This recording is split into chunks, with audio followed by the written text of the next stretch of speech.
Hello guys, कैसे हैं आप सब। आई होप आप सभी अच्छे होंगे। तो गाइस, आज हम आयुर्वेद इतिहास का पार्ट 7 देखने वाले हैं और आज का जो टॉपिक है हमारा वो है भाव प्रकाश संहिता। तो इस संहिता का जो काल था वो था 16वीं सदी और इसके जो लेखक थे, इट मीन्स ऑथर, वो थे भाऊ मिश्र। फिर उसके बाद में इनके पिता का नाम था लटकन मिश्र। फिर they belong to orthodox family.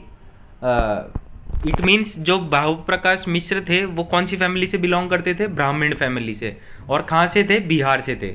फिर इन्होंने वर्क किस किस पे किया? भाव प्रकाश पे किया, गुण रत्नमाला पे किया, माधव निदान पे टिप्पणी की इन्होंने, फिर वैद्य निघंटू पर काम किया इन्होंने 4 चीज़ों पर काम किया।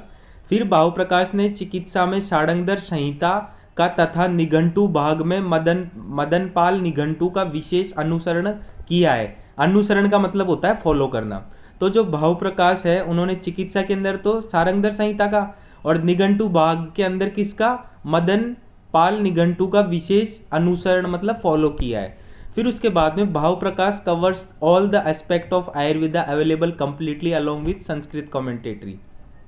तो यहाँ पर ये कहा गया है जो भाव प्रकाश है, जो भाव प्रकाश संहिता है वो सारे एस्पेक्ट्स कवर करती है आयुर्वेदा के और ये अवेलेबल है कंप्लीटली अवेलेबल है संस्कृत की कमेंटेटरी के साथ में। फिर इसके बाद में इट कंसिस्ट ऑफ 3 खंड, 7 भाग, 80 प्रकरण और 10,268 वर्ष का मतलब होता है श्लोक। इट मीन्स 10,200 के समथिंग इसके अंदर श्लोक है। फिर उसके बाद में बात आती है षडांगधर संहिता की।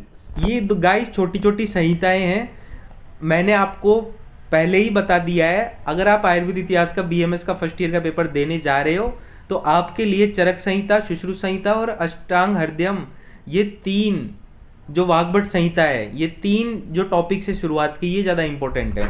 ये बाकी की जो 3 संहिताएं हैं वो इतनी ज़्यादा इंपॉर्टेंट नहीं है, लेकिन मैं फिर भी पढ़ा रहा हूँ एआईपीजीटी पॉइंट ऑफ व्यू से। तो जो षडांगधर संहिता है उसका जो काल है वो कौन सा है? 13वीं सदी है। इसके जो लेखक कौन है? दामोदर के पुत्र शारंगधर।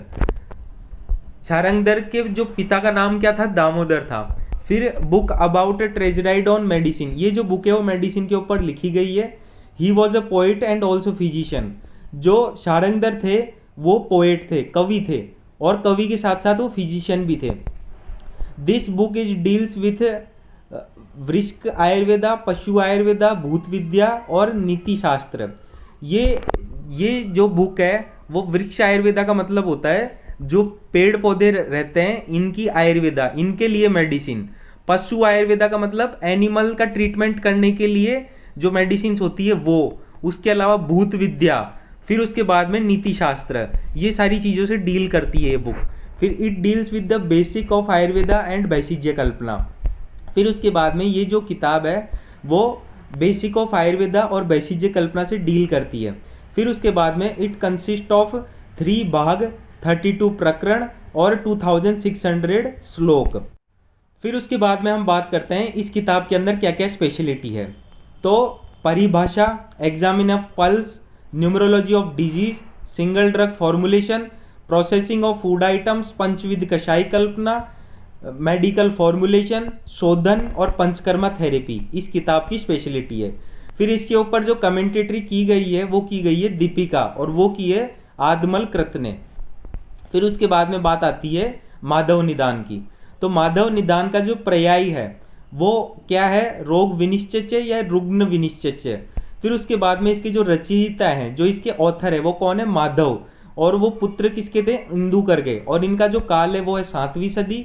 फिर उसके बाद में माधव नाम से लगभग 80 आचार्य हुए हैं, लेकिन इंदुकर पुत्र माधवकर 7वीं सदी ही माधव निदान के मौलिक रचनाकार हैं। माधव नाम से तो लगभग 80 आचार्य हैं, लेकिन जो इंदुकर के पुत्र हैं माधवकर 7वीं सदी वाले, वही माधव निदान के मौलिक रचनाकार हैं। फिर उसके बाद में द कंपाइलेशन वर्क ऑन रोग निदान by the addition of new system of arrangement of disease. फिर उसके बाद में इनको जो टाइटल दिया गया है वो दिया गया है निदाने माधव श्रेष्ठ। इट्स कंसिस्ट ऑफ 69 चैप्टर्स, 1522 इसके अंदर श्लोक है और 79 डिजीज है। फिर उसके बाद में जो स्पेशलिटी है वो है he was the first person who composed a treatise that is Roga निदान।